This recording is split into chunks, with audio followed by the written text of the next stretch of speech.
आप देख रहे हैं इंडिया न्यूज, आपके साथ मैं हूं रचना बंसल। आज पाकिस्तान बेनकाब होगा। हालांकि इससे पहले भी पाकिस्तान का दोगला चेहरा सामने आ चुका है, लेकिन एक बार फिर से पाकिस्तान की आतंकी हरकत के जिंदा सबूत मिले हैं और वही सबूत आज हम आपके सामने रखने वाले हैं। नगरोटा आतंकी हमले में हुआ है बड़ा खुलासा और जिसके जिंदा सबूत अब सुरक्षा बलों के हाथ लगे हैं, जांच एजेंसियों के हाथ लगे हैं।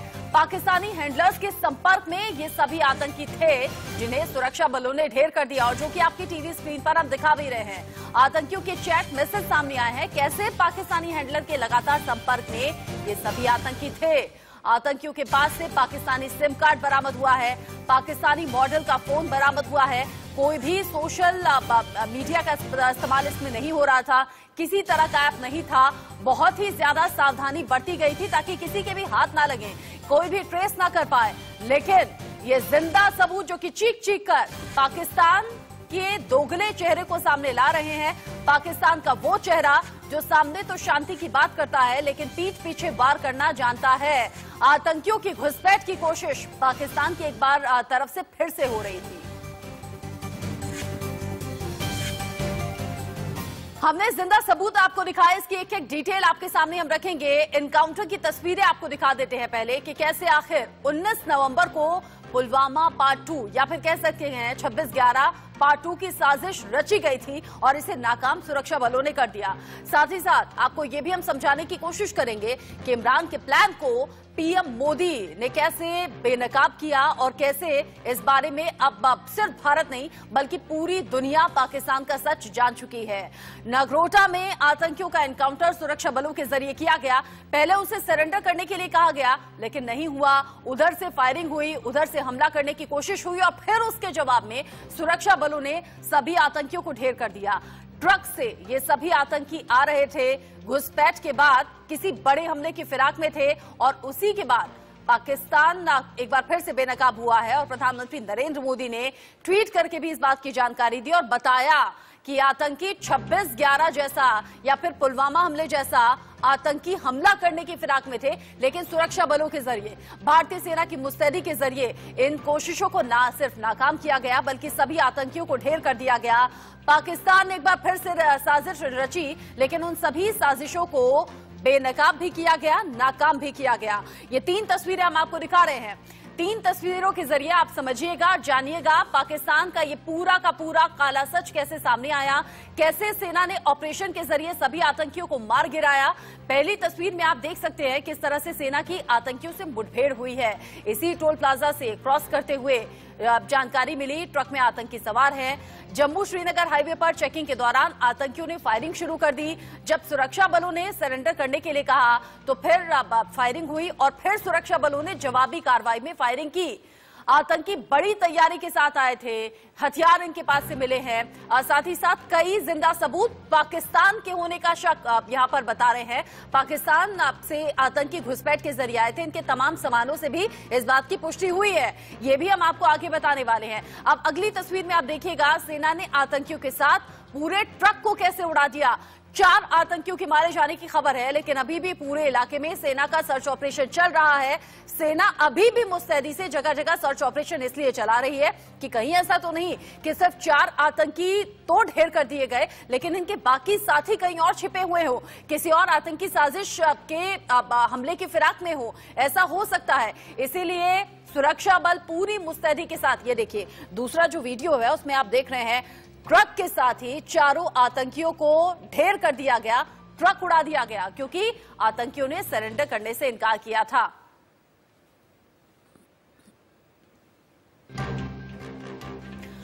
पाकिस्तान के खिलाफ जिंदा सबूत आज एक एक करके आप अपनी टीवी स्क्रीन पर देखिएगा। सबसे पहला सबूत है पाकिस्तान से आए हुए आतंकियों की चैट सामने आई है। पाकिस्तानी हैंडलर्स के साथ लगातार चैट के जरिए जानकारी दी जा रही थी, एक एक स्टेप की, एक एक कदम की जानकारी दी जा रही थी। मोबाइल फोन जो मिला है वो भी पाकिस्तान का है, पाकिस्तान का ही सिम कार्ड उसमें है। मारे गए सभी आतंकी जैश से जुड़े हुए बताए जा रहे हैं, इसके भी जिंदा सबूत मिले हैं और साथ ही साथ आतंकियों के हथियारों पर मेड इन चाइना लिखा है, जो हम बार बार दोहराते हैं। पाकिस्तान किसके नाम पर उछलता है?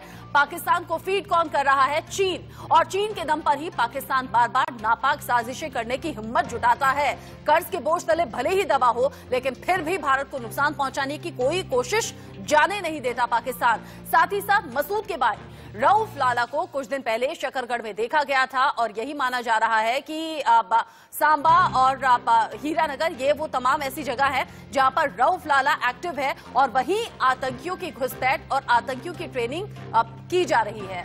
आपको लगातार हम जानकारी दिखा रहे हैं। आतंकियों के चैट मैसेज, आतंकी हैंडलर से लगातार बातचीत कर रहे हैं। पाकिस्तानी हैंडलर पूछता है कहां पहुंचे, ये आपकी टीवी स्क्रीन पर हम दिखा रहे हैं, कहां पहुंचे, क्या सूरत हाल है, कोई मुश्किल तो नहीं है।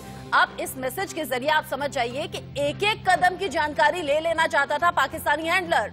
और इधर से जवाब आता है 2 बजे, यानी 2 बजे कुछ डिसाइड हुआ होगा, पहले से तय होगा।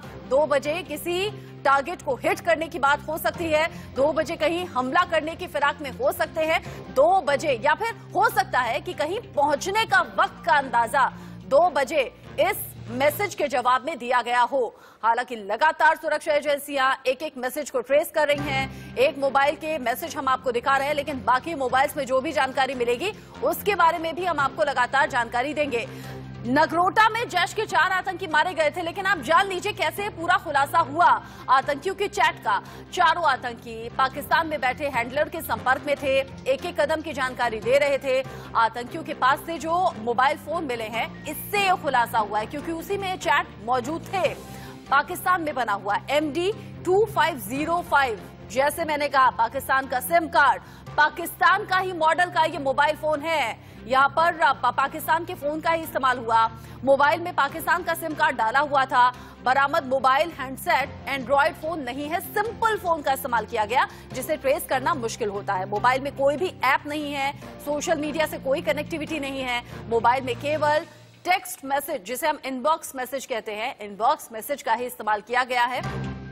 जो तस्वीरें हम आपको टीवी स्क्रीन पर दिखा भी रहे हैं, बता भी रहे हैं। पाकिस्तान कैसे बेनकाब हो गया है और अभी किसी सबूत की जरूरत नहीं है पाकिस्तान का सच सामने लाने के लिए। इस पर हम बातचीत करेंगे। अजय जांडियाल हमारे संवाददाता ताजा अपडेट के साथ जुड़ गए हैं। साथ ही चैट से जुड़ी तमाम जानकारी, सुरक्षा एजेंसियां आगे क्या करेंगी, ये हमारे ब्यूरो चीफ राकेश कुमार सिंह हम तक जानकारी पहुंचाएंगे। लेकिन साथ ही साथ retired wing commander Praful Bakshi sir हमारे साथ जुड़ गए हैं। रिटायर्ड मेजर मोहम्मद अली शाह हमारे साथ जुड़ गए हैं। डिफेंस एक्सपर्ट के तौर पर इनकी राय भी बहुत ज्यादा मायने रखती है। बहुत बहुत स्वागत है आप सभी का। लेकिन सबसे पहले अजय जांडियाल, मैं आपका रुख करूंगी। सुरक्षा एजेंसियों के हाथ बहुत बड़ी कामयाबी इन मैसेजेस के जरिए लगी है, लेकिन आगे अगला स्टेप क्या, ये जानकारी मिल पाई है क्या कि कौन तो पाकिस्तानी हैंडलर था जिससे बातचीत चल रही थी, और बाकी मोबाइल से कोई ऐसे मैसेज मिले हैं क्या? देखिए, ये चैट है वो साफ दर्शाती है कि किस तरीके से पाकिस्तान में बैठे आतंक के आका, जैश ए मोहम्मद के आका जो हैं वो लगातार इन आतंकियों के संपर्क में थे और किस तरीके से पूरे इस आतंक के नेटवर्क को यहां पहुंचाने के लिए एक्टिवेट किया गया था और यहां पर 26/11 जैसा बड़ा हमला करने की साजिश थी। क्योंकि जिस कदर इनसे हथियार मिले हैं, जिस कदर इनसे एम्युनिशन मिला है, वो साफ दर्शाता है कि एक बड़ा हमला कहीं ना कहीं ये करने की फिराक में थे। एसएमएस को अगर आप देखें, जो इनके जो सैटेलाइट फोन इनके पास मिला है, जो मोबाइल मिला है, जो उससे चीजें मिल रही हैं, वो साफ दर्शाती हैं कि जब वो वहां से पार करके यहां पहुंचे हैं, तब लिखा है कहां पहुंचे, तो 2 बजे लिखा है कि उसके बाद ये पूछा गया कि क्या सूरत हाल है, कोई परेशानी तो नहीं, तो उसके जवाब में एक मैसेज आता है जब होगी बता देंगे। तो ये साफ दर्शाता है कि किसी भी तरह से वो लगातार के संपर्क में थे, अपने आतंकी जो है अपने आका के संपर्क में थे।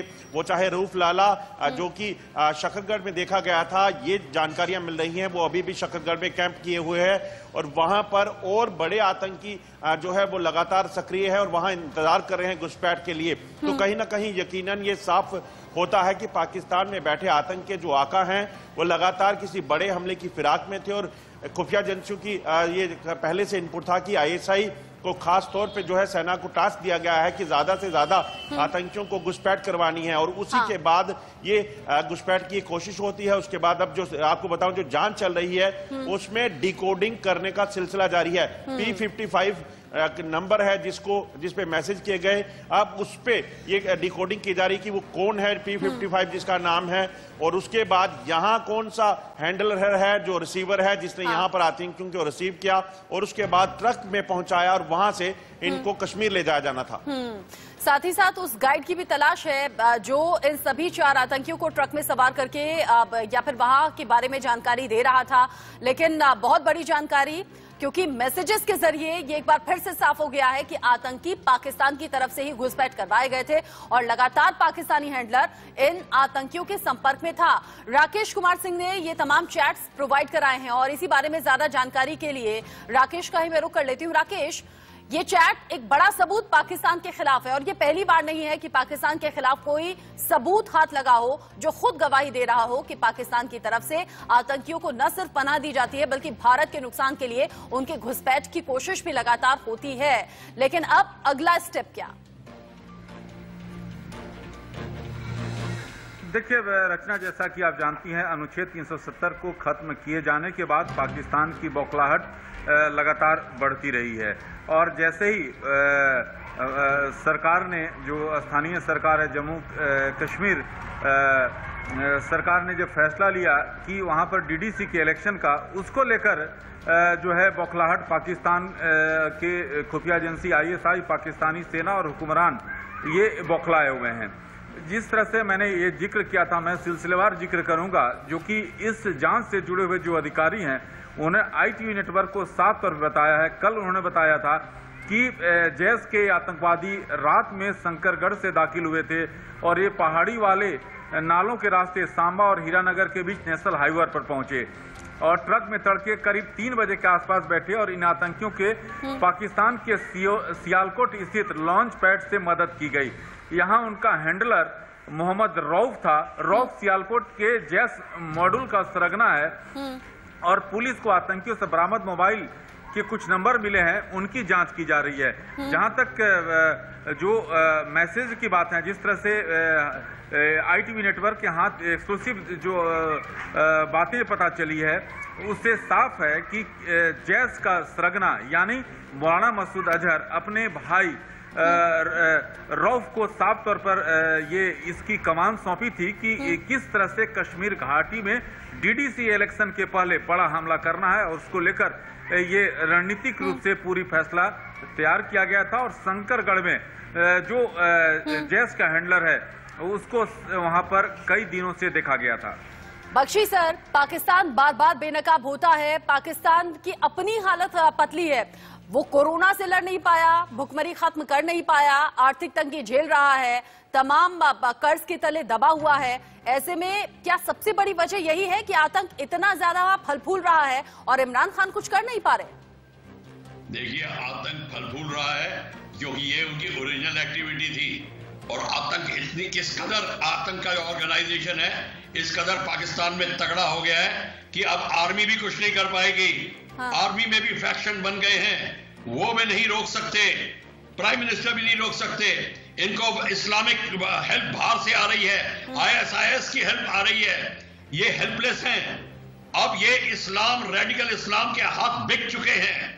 अब इनको ये खुद भी बिल्कुल इतनी डिफिकल्टी में आ गए हैं कि अब इनको पता नहीं क्या करें। इसीलिए अब एक ही एक्शन है, ये हम चाहे जितना मर्जी इनके आतंकवादी मार दें, चाहे जितना कुछ करें, जब तक हम अब एक्शन नहीं लेंगे और जहां से अंदर घुसे हैं, देखिए सारे हेल्पर यहाँ पे इंडिया में बैठे हैं, ग्राउंड सेल्स इंडिया में बैठे हैं, इनको सेल्स मिल रहे हैं, एम्युनिशन मिल रहा है, पैसे मिल रहे हैं। हम क्या किसको बताना चाहते हैं, हम किसको प्रूव करना चाहते हैं कि देखिए हमने इनको ये पकड़ लिया, देखिए हमने ये पकड़ लिया। अब बात आई है, उनको ऑक्यूपाई करिए जिस जगह से आ रहे हैं। अभी तो उन्होंने UAV डालने शुरू कर दिए हैं, UAV के साथ आ रहे हैं, अभी तो वो डिस्कशन होगी और उसके बाद में आप उसको कैसे निस्तानाबूद करेंगे जब तक POK आपके हाथ में नहीं आता, या वो सारा एरिया जहां से ऑपरेट कर रहे हैं आपके फिजिकल हाथ में नहीं आता, तब तक आप ऐसे ही लड़ते रहेंगे, हम ऐसे ही बात करते रहेंगे। 18 साल निकल गए हैं।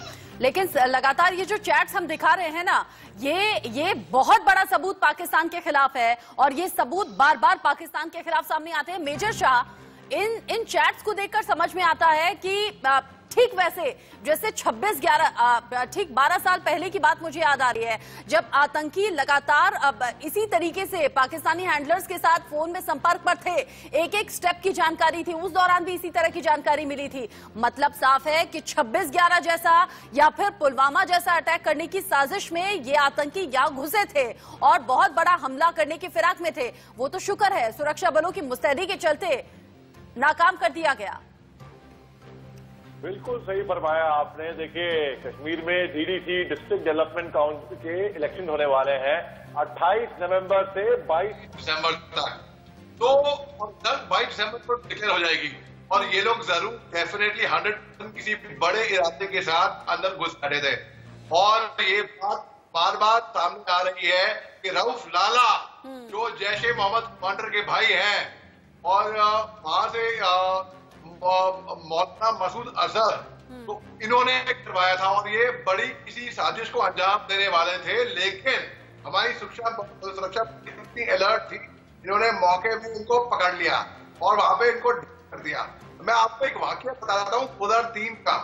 मैं जम्मू कश्मीर में था पोस्टेड और हम रोड ओपनिंग कर रहे थे। सुबह अर्ली मॉर्निंग जैसे 5 बजे जो कॉन्वॉय जाती है श्रीनगर से जम्मू, तो उन कॉन्वॉय को प्रोटेक्शन देने के लिए हमारे रेडियो सेट थे जंगल में, और रेडियो सेट पे, हमारे रेडियो सेट पे किसी अलग की फ्रीक्वेंसी पकड़ी गई और वो भाषा बोल रहे थे, वो कश्मीरी भाषा थी।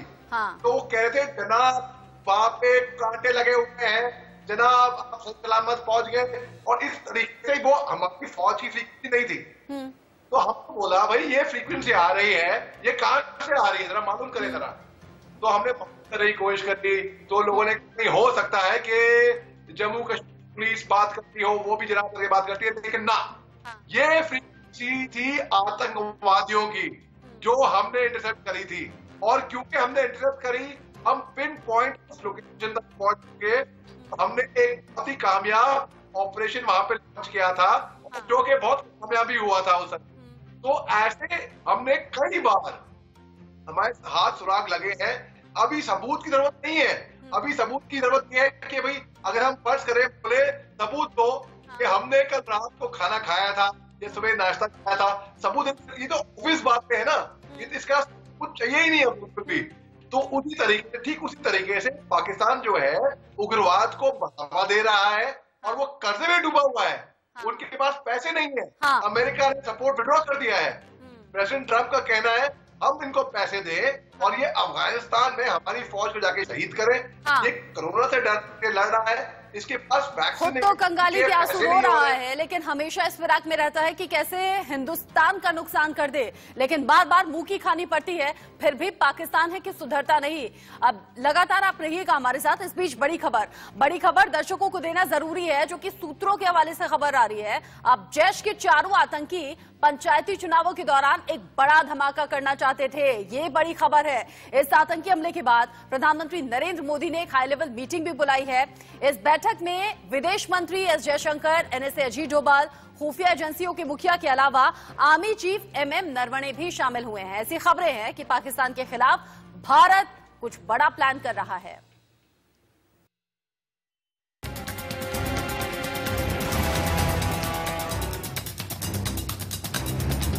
एक और 26/11 की फिराक में थे आतंकी। सेना के शौर्य ने नाकाम किया बड़ा आतंकी हमला। जैश की थी घाटी में बड़े धमाकों की प्लानिंग। पीएम मोदी की एनएसए आर्मी चीफ के साथ हाई लेवल मीटिंग। पाकिस्तान से आए जैश के चारों आतंकी 26/11 जैसे बड़े हमले को अंजाम देने की फिराक में थे, लेकिन भारतीय सेना की चौकसी और शौर्य के चलते उनका मंसूबा कामयाब नहीं हो पाया। जम्मू कश्मीर के नगरोटा में आतंकियों के साथ मुठभेड़ को लेकर प्रधानमंत्री नरेंद्र मोदी की अगुवाई में एक हाई लेवल मीटिंग हुई है। इस मीटिंग में गृह मंत्री अमित शाह, एनएस अजीत डोभाल, विदेश मंत्री S Jaishankar, army chief Naravane के साथ साथ सभी खुफिया एजेंसियों के अफसर मौजूद थे। बताया जा रहा है कि आतंकी 26/11 की बरसी पर किसी बड़ी साजिश को अंजाम देने की फिराक में थे। खुफिया इनपुट के बाद पुलिस ने नगरोटा इलाके में सुरक्षा व्यवस्था सख्त कर दी थी और हर नाके पर गाड़ियों की जबरदस्त चेकिंग चल रही थी। इसी दौरान श्रीनगर जम्मू हाईवे पर सुबह 4:20 पर कश्मीर की तरफ से आ रहे एक ट्रक को जवानों ने चेकिंग के लिए रोका, लेकिन चेकिंग के दौरान रोकते ही ट्रक का ड्राइवर उतरकर भाग निकला। एनकाउंटर तकरीबन 3 घंटे तक चला, जिसपे हम पर काफी भारी मात्रा में एम्युनिशन फायर किए गए, ग्रेनेड्स फेंके गए। सुरक्षा बलों ने जब ट्रक की चेकिंग की तो उसमें छिपे आतंकियों ने फायरिंग शुरू कर दी। फायरिंग के बाद आतंकी जंगल की तरफ भागे। सुरक्षा बल के जवानों ने आतंकियों का पीछा किया। जाबाज जवानों की करीब 3 घंटे की कार्रवाई में 4 आतंकी मार गिराए गए। उधर सेना प्रमुख जनरल MM नरवणे ने कहा, सुरक्षा बलों की ओर से ये बेहद सफल ऑपरेशन रहा। इस जमीनी स्तर पर सभी सुरक्षा बलों के बीच उच्च स्तर के तालमेल को दर्शाता है। उन्होंने कहा, दुश्मनों और आतंकवादियों के लिए स्पष्ट संदेश है कि जो भी हमारी ओर घुसपैठ करने की कोशिश करेगा उसे इसी तरह से निपटा दिया जाएगा और वो पीछे लौट नहीं सकेगा। मैं उनकी मूर्खता पे दाद देता हूं कि ऐसी कार्रवाई वो कैसे सोच भी सकते थे कि 26/11 जैसे घिनौनी हरकत जो उन्होंने करी, जो पूरी इंसानियत के खिलाफ उन्होंने करी, उसकी वह एनिवर्सरी मनाना चाहते थे। और मैं सराहना करता हूं अपनी हिंदुस्तान की सिक्योरिटी सिस्टम और सिक्योरिटी फोर्सेस की कि किस तरीके से उन्होंने इस बात का पता लगाया और किस तरीके से उन्होंने उस ट्रक को उड़ाया और किस तरीके से उनके पूरे के पूरे का जो उनकी प्लानिंग थी, उनकी स्कीम को नेस्तनाबूद किया। तो ये अपने आप में बहुत ही सराहनीय थी। जम्मू कश्मीर में बड़ी आतंकी साजिश को नाकाम करने के लिए प्रधानमंत्री मोदी ने सुरक्षा बलों को धन्यवाद किया है। पीएम मोदी ने ट्वीट में लिखा, पाकिस्तान स्थित आतंकवादी संगठन जैश ए मोहम्मद से जुड़े 4 आतंकवादियों को निष्प्रभावी करना और उनके साथ हथियारों और विस्फोटकों की बड़ी मात्रा में मौजूदगी इंगित करती है कि बड़े कहर और विनाश को मिटाने के उनके प्रयासों को एक बार फिर से विफल कर दिया गया है। इसके बाद अपने दूसरे ट्वीट में पीएम ने भारतीय सैन्य बलों को धन्यवाद देते हुए लिखा, हमारे सुरक्षा बलों ने एक बार फिर अत्यंत बहादुरी और व्यावसायिकता प्रदर्शित की है। उनकी सतर्कता के लिए धन्यवाद। उन्होंने जम्मू और कश्मीर में जमीनी स्तर पर हो रहे लोकतांत्रिक प्रयासों को निशाना बनाने वाले एक नापाक साजिश को हराया है। आज भारत आतंकियों को, आतंक के आकाओं को घर में घुस करके मारता है। आज दुनिया ये जान रही है, समझ रही है कि ये देश अपने हित से किसी भी कीमत पर रत्ती भर भी समझौता करने वाला नहीं है। दिवाली के दिन प्रधानमंत्री नरेंद्र मोदी ने जैसलमेर से यह बात कही थी और भारतीय सेना ने इस बात को साबित करके दिखा भी दिया। आज प्रधानमंत्री मोदी ने एक हाई लेवल मीटिंग बुलाई थी जिसमें एनएस डोभाल थे, सेना प्रमुख थे। ऐसी खबरें आ रही हैं कि इस मीटिंग में पाकिस्तान के खिलाफ एक खास तरह की स्ट्रेटेजी पर बातचीत की गई थी। Amit Singh, India news, Delhi. देखिए, पाकिस्तान जब बार बार बेनकाब हो आतंक को पनाह देना या फिर आतंक को बढ़ावा देने के उसके सबूत सामने आए तो फिर चिंताएं बढ़ती हैं और इसीलिए भारत सरकार की तरफ से स्ट्रेटेजी तैयार की जा रही है। प्रधानमंत्री नरेंद्र मोदी ने खुद भारतीय सेना को शाबाशी दी है और कहा है कि सुरक्षा बलों की मुस्तैदी के चलते ही इस तरह का हमला नहीं हो पाया और उसे नाकाम कर दिया गया। इस पूरे मसले पर सरकार, विपक्ष क्या कह रहे हैं, एक बार सुनिए।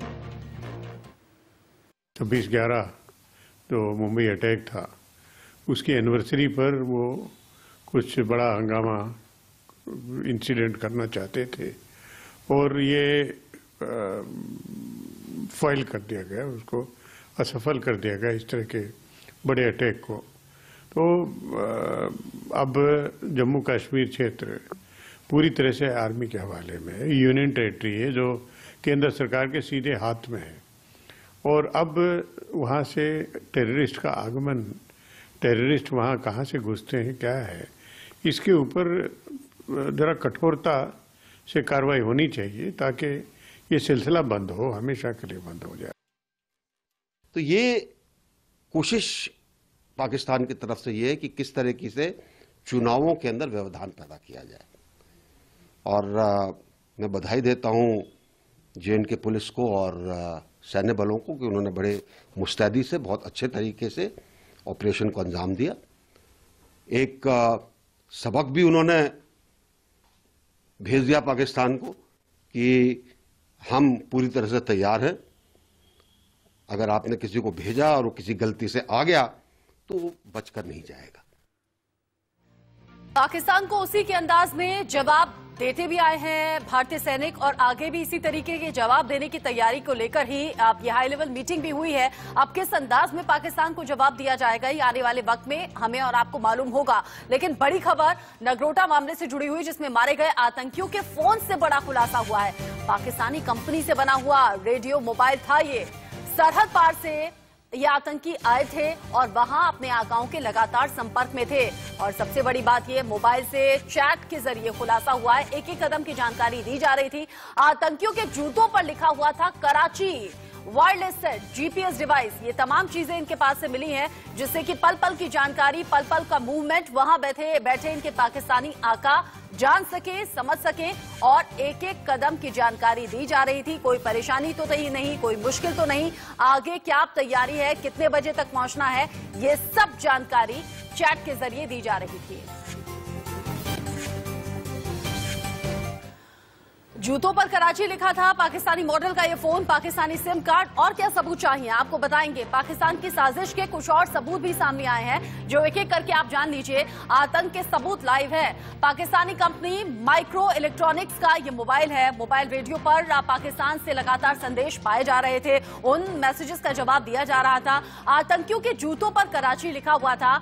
वायरलेस सेट, जीपीएस डिवाइस, ये तमाम चीजें इनके पास से मिली हैं, जिसके तार सीधे सीधे पाकिस्तान से जुड़े हुए हैं। और इसीलिए हम कह रहे हैं, पाकिस्तान न सिर्फ अपनी हालत पर रो रहा है, बल्कि उसकी मजबूरी एक तरीके से हो गई है आतंक को पनाह देने की, और फिर हिंदुस्तान को नुकसान पहुंचाने के लिए पीछे से पुश करता है चीन। और चीन के हथियार भी इन आतंकियों के पास से मिले हैं। हमारे साथ एक्सपर्ट का पैनल लगातार बना हुआ है। हमारे साथ बख्शी सर हैं, मेजर शाह भी हमारे साथ जुड़े हुए हैं। बख्शी सर, 26/11 हमला किया, सबूत सामने आए। कश्मीर घाटी को कितनी बार दहलाने की कोशिश होती है, सबूत सामने आए। पुलवामा हमले का सबूत अभी पिछले दिनों ही हमने देखा है, और अब ये एक और जिंदा सबूत। लेकिन पाकिस्तान तो अपने रवैये से बाज नहीं आएगा, डिनायल मोड पर अभी भी रहेगा। देखिए, ऐसा है, पाकिस्तान की पॉलिसी ही यही है कि आप डिनाय करते रहिए, कुछ फर्क नहीं पड़ेगा, क्योंकि उसको सपोर्टर्स बहुत हैं जो उसके डिनायल को एक्सेप्ट कर लेंगे। आप चाहे जितनी जोर की आवाज लगा के डिनाई करिए, या तो आईसीजे में केस जाएगा या आप इसको खुद सॉल्व करिए। देखिए हम कितना बदल गए हैं। यही है नगरोटा, जहां पे 5 दिन तक काबू करके रखा था इसी मिलिट्री बेस को आतंकवादियों ने, आज से 4 साल पहले। और अब वो बदल, आज वो दिन देख रहे हैं कि उनको हमने क्षण भर में मार गिराया। माना हमारी डिफेंस बहुत तगड़ी हो गई है, इंटेलिजेंस तगड़ी हो गई है, कोऑर्डिनेशन अच्छी हो गई है, पर मैं अभी दोबारा आपके पास वही कह रहा हूं, हमें कोई सबूतों की जरूरत नहीं है। दिन अब वो आ गया है, आप उनको वहीं खत्म करिए। मच्छर जब प्रकोप में आता है, उसके ब्रीडिंग ग्राउंड को खत्म किया जाता है। फ्लिट का सहारा टेम्परेरी सहारा होता है। अभी उनके ब्रीडिंग ग्राउंड को खत्म करके ऑक्यूपाई करिए, यही है आपके तरीका। मेजर शाह, आतंकियों के पास से अगर मेड इन चाइना के हथियार मिले तो न सिर्फ पाकिस्तान यहां बेनकाब हुआ है, बल्कि चीन की साजिशें और चालबाजियां भी एक बार फिर से बेनकाब हुई हैं। बिल्कुल दुरुस्त फरमाया आपने। देखिए, मैं आपको अलग उदाहरण देके इसी बात पे आता हूं। अभी कल की बात है, इमरान खान ने कहा था कि पाकिस्तान में जो नया वैक्सीनेशन है वो नहीं आएगा, क्योंकि जो 80 डिग्री का टेम्परेचर जहां पे प्रिजर्व करना होता है वो हमारे यहाँ पे नहीं है। उन्होंने ऐसा कहा था। भाई आपको याद होगा जब कोरोना वायरस शुरू हुआ था मार्च अप्रैल में, हिंदुस्तान जहाज भेज रही थी क्योंकि फ्लाइट रुक गई थी। वहां तक भी हमने जहाज भेजा था अपने हिंदुस्तानियों को रेस्क्यू करने के लिए, लेकिन पाकिस्तान ने ऐसा नहीं किया था। पाकिस्तान चुप रही थी क्योंकि पाकिस्तान घबरा रही थी चीन के खिलाफ बोलना। उनको उनमें हिम्मत नहीं थी, दम नहीं था कि कुछ भी बोले कि चीन के यहाँ से ये वायरस शुरू हुआ है। क्यों? क्योंकि वो पे निर्भर है, चीन उनको सपोर्ट करता है। 9 मार्च को पिछले साल 2019 में जब यूएन मीटिंग में चीन ने मना किया कि मौलाना मसूद अजहर को इंटरनेशनल टेररिस्ट का करार नहीं दिया जाएगा, और उसमें महीने लग गए हमको कि मौलाना मसूद अजहर को इंटरनेशनल करार देने के लिए।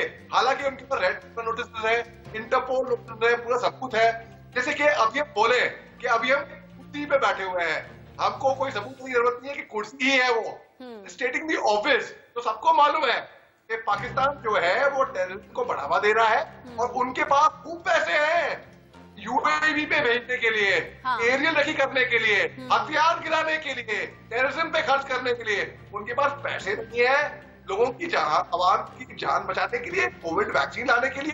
देखो ताजुब होता है, उनके पास पैसे हैं सिविल वॉर करने के लिए, उनके पास पैसे हैं फौज को, आईजी साहब को उठाने के लिए। उधार पर उधार ले रहा है, कर्ज तले दब रहा है, लेकिन पाकिस्तानी आवाम की तरफ नहीं बल्कि आतंकियों को फंडिंग हो रही है। उन्हें एक तरीके से फीड कराने की यहाँ पर कोशिश इमरान सरकार की तरफ से हो रही है। मजबूरी है या जरूरी है, ये इमरान बेहतर जानते होंगे। आप रहिएगा हमारे साथ, क्योंकि ये जानना समझना जरूरी है कि कैसे आतंकियों का सफाया लगातार सुरक्षा बलों के जरिए हो रहा है, और खासतौर पर पिछले 3 साल में कैसे ऑपरेशन ऑल आउट के जरिए आतंकियों का सफाया हुआ है, जिससे बौखलाए हुए हैं आतंकी आका। बताएंगे आगे। कोटा में 4 आतंकियों को ढेर कर दिया गया, ये मौका भी नहीं दिया गया कि आमने सामने से फायरिंग में भी कुछ वक्त जाया किया जाए। ट्रक के साथ ही 4 आतंकियों को ढेर कर दिया गया, लेकिन ये सुरक्षा बलों की कामयाबी तो है। उधर पाकिस्तान एक बार फिर से बेनकाब हो गया है, न सिर्फ भारत के सामने बल्कि पूरी दुनिया के सामने। खबरों की माने तो पीओके में 300 से ज्यादा जिहादी भारतीय सीमा में घुसने की फिराक में बैठे हैं, और इसी वजह से पाकिस्तान ने बीते 1 महीने में तेजी से सीज फायर का उल्लंघन किया है। लेकिन सेना की चौकसी की वजह से आतंकियों के नापाक मंसूबे कामयाब नहीं हो पा रहे।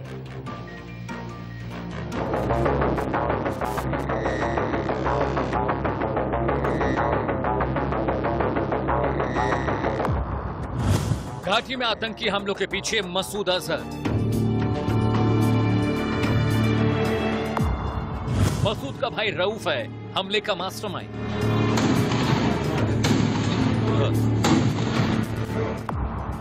पीओके में बैठे आतंकी आका रच रहे हैं साजिश।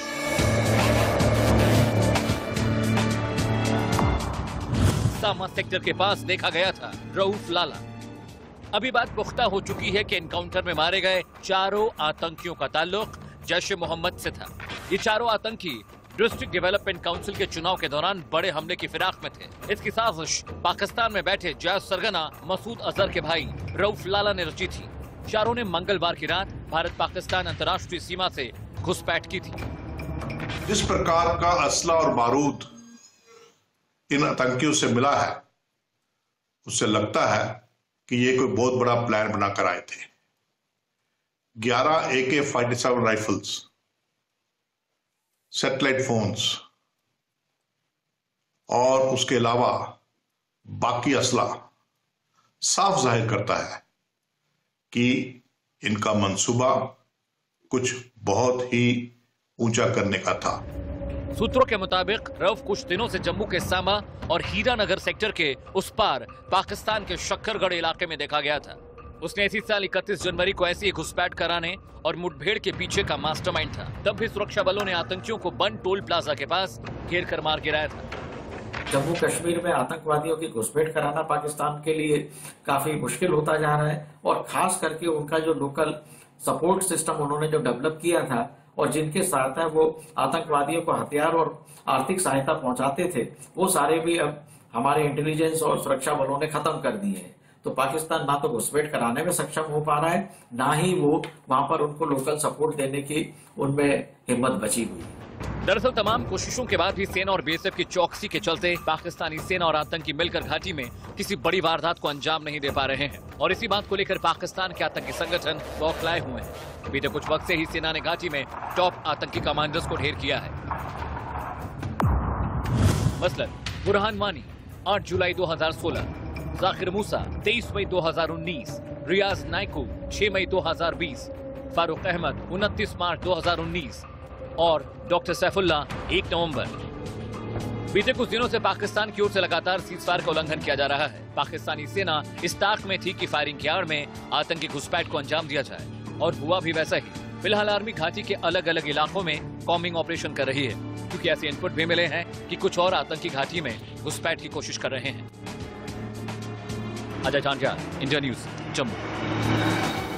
नगरोटा में जो कुछ हुआ है उसके बाद पाकिस्तान एक बार फिर से बेनकाब है, और न सिर्फ भारत के सामने बल्कि दुनिया को नुकसान पहुंचाने के इरादे से पाकिस्तान की ऐसी कोशिश बार बार रहती है, चीन के दम पर उछलता है। लेकिन मेजर शाह, अगर हम पाकिस्तान पर सवाल उठाते हैं तो चीन पर सवाल ऑटोमेटिकली उठता है। मुझे ये समझाइएगा जरा, अगर हम जो रिपोर्ट हमने अभी चलाई भी, 1 महीने में अगर बार बार घुसपैठ की कोशिश हो रही है, बार बार सीज फायर का उल्लंघन करके कवर फायरिंग देके जो आतंकियों की घुसपैठ में मदद भी की जाती है, उसको हम किस लिहाज से देखें? पाकिस्तान के तो अपने मसले इतने हैं कि उनसे सुलझ नहीं पा रहा है। कोरोना फैल रहा है, भुखमरी है, लोगों के पास खाने के लिए नहीं है, महंगाई बहुत ज्यादा बढ़ गई है, कर्ज तले दबा हुआ है, इमरान खोर अपनी कुर्सी नहीं बचा पा रहे, उसके बाद भी इतनी ज्यादा बौखलाहट क्यों? आतंकियों की घुसपैठ पर इतना ज्यादा जोर क्यों? देखिए, बात ऐसी है कि पाकिस्तान एक ऐसा देश है जो अपने पहली बात तो नहीं होएगा, और वो अपने कान में नहीं झांके देख रहा है, और वो अपनी जगह अपने देश के अंदर क्या हो रहा है वो मालूम नहीं है, लेकिन दूसरों के देशों में क्या हो रहा है वहां झांक के दखलंदाजी देने में उनको बहुत रुचि है। जैसे कि इमरान खान ने मार्क जुकरबर्ग, जो फेसबुक के जो फाउंडर हैं, उनको लिखा था कि सोशल मीडिया में इस्लामोफोबिया बहुत फैला जा रहा है, और हिंदुस्तान के बारे में कुछ कहा था, फ्रांस के बारे में कुछ कहा था। वो के पास लेके गए, वो अमेरिका को बोला जाके उन्होंने कि हिंदुस्तान में सीए, एनआरसी, एनपीआर हो रहा है। अरे उनका मामला है, हमारा इंटरनल मामला है, हम संभाल लेंगे, विस्तृत कर रहा है। वो लोग को रुचि नहीं है अपने देश में, उनको रुचि है औरों के देशों में झांकने की, और क्योंकि उनको औरों के देशों में झांकने की रुचि है, इसके लिए अपने देश को संभाल नहीं पा रहे हैं। और सब जानते हैं कि पाकिस्तान में इमरान खान नहीं, गवर्नमेंट नहीं, वहां की सरकार नहीं, वहां की मिलिट्री वहां पे सब संभालती है। अब देखिए, अगर मिलिट्री को सब संभालती है तो सन 1999 में क्या हुआ था? जो उनके फौजी शहीद हुए थे, उन्होंने अपने ही फौजियों को वापस लेने से मना कर दिया, इनकार कर दिया कि हमारे फौजी नहीं है ये। हिंदुस्तानी फौज ने पूरे आत्मसम्मान से, पूरे ऑनर के साथ वहां पे दफनाया, उनका क्रियक्रम करा। तो ये थी हमारी नेशन। पाकिस्तान जो है अब खुद ही डूब रहा है, खुद ही भूखमरी से मर रहा है, खुद ही अपनी कब्र खुद खोद रहा है, और ये और आगे गड्ढे में खुदेगा। कि दुनिया भर के लोग तो चीन के खिलाफ हैं। पाकिस्तान दोस्ती कराए चीन से, और पाकिस्तान अभी तक उनकी हिम्मत नहीं है कि चीन के खिलाफ बोल सके, क्योंकि चीन के इन्वेस्टर्स है वहां के कॉरिडोर में, मजबूरी भी हो जाती है ना मेजर शाह, बोल भी नहीं सकता ना, कर्ज तले दबा हुआ है, मजबूरी भी ये हो जाती है।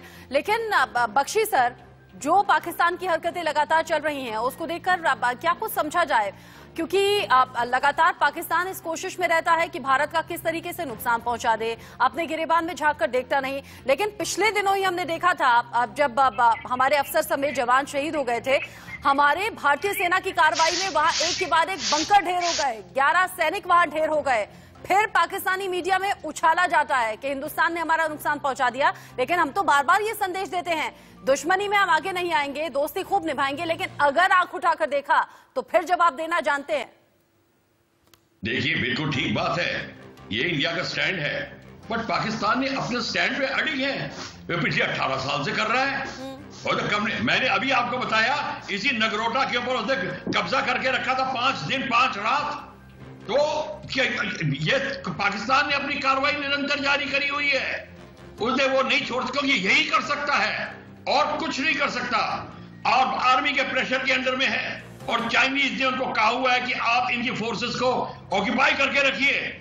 अगर ये प्रेशर कम हो गया, चाइनीज को वो प्रॉब्लम आती है, तो ये चाइनीज बड़े खुश हैं कि इंडियन फोर्सेस वहां पे ऑक्यूपाइड है, और भी ज्यादा प्रेशर करवाएंगे, पैसे देंगे। अभी तो यूएवीज देने शुरू किए हैं, ड्रोन्स आ रहे हैं, और अब ड्रोन से उन्होंने कार्रवाई शुरू कर दी है। आपकी ही न्यूज थी। अब यही मैं बता रहा हूं कि अब हमारे को चारा कोई नहीं है। आप जितने भी सबूत इकट्ठे कर लीजिए, कहां आसमान तक ले जाइए सबूतों को, आप सिर्फ अपना समय बर्बाद कर रहे हैं सबूत देकर। अब तो बिल्कुल छोड़ दीजिए सबूत की बात, आप उनको पकड़ के खत्म करने की बात करिए, उस जगह को ऑक्यूपाई करने की बात करिए, अपनी पॉलिसीज चेंज करिए।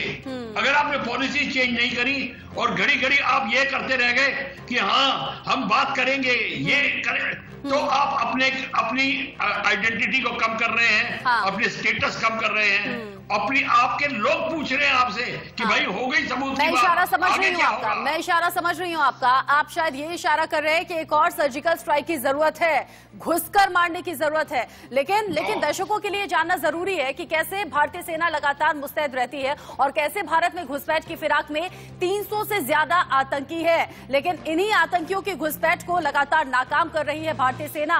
भारत में घुसपैठ की फिराक में 300 से ज्यादा आतंकी और लगातार कवर फायरिंग के जरिए पाकिस्तान में आतंकियों की घुसपैठ भारत की तरफ करवाई भी जा रही है। पाक सेना के साथ मिलकर आईएसआई ने बाकायदा साजिश रची और लगातार मदद आतंकियों की हो रही है। भारत में नए हमले की तैयारी में आईएसआई है, ये भी फिलहाल सूत्र बता रहे हैं। सुरक्षा एजेंसियां जानकारी दे रही है, घुसपैठ का जिम्मा पाक सेना पर है। बॉर्डर पर पाकिस्तान ने बैट को भी सक्रिय किया है। पाक सेना के कैंपों में कई बड़े आतंकी देखे गए हैं जो लगातार वहां ट्रेनिंग दे रहे हैं। इसी बीच आप जान लीजिए कि कैसे 2020 में ऑपरेशन ऑल आउट के जरिए आतंकियों का सफाया हुआ। इस साल सुरक्षा बलों ने 200 आतंकियों को मार गिराया है और ये सबसे बड़ी वजह हो सकती है आतंकियों में बौखलाहट की।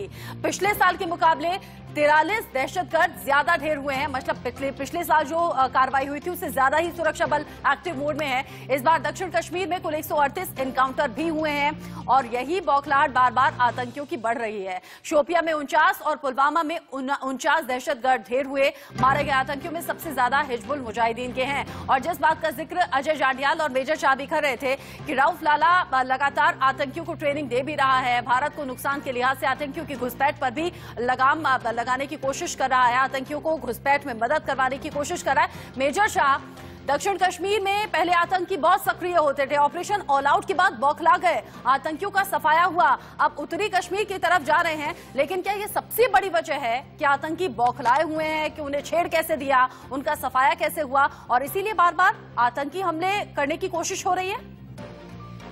आपने बिल्कुल सही फरमाया रचना जी। आपकी मैं एक तो रिसर्च और नॉलेज की मैं दाग देता हूं। देखिए 300 आतंकवादी पाकिस्तान में तैयार हैं घुसपैठी करने के लिए। 77 आतंकवादियों को हमने मार दिया है और 77 डर के मारे वहां से भाग गए हैं कि भाई हिंदुस्तान उन पे सर्जिकल स्ट्राइक ना कर दे, एयर स्ट्राइक ना कर दे। तो ये बौखला रहे हैं इस टाइम पे, क्योंकि इन्होंने अपने सपनों में भी सोचा होगा। पिछले साल जब हमने इनके ऊपर एयर स्ट्राइक करी थी तो फौज में कहावत है, वो कहते हैं you are caught with your pant down.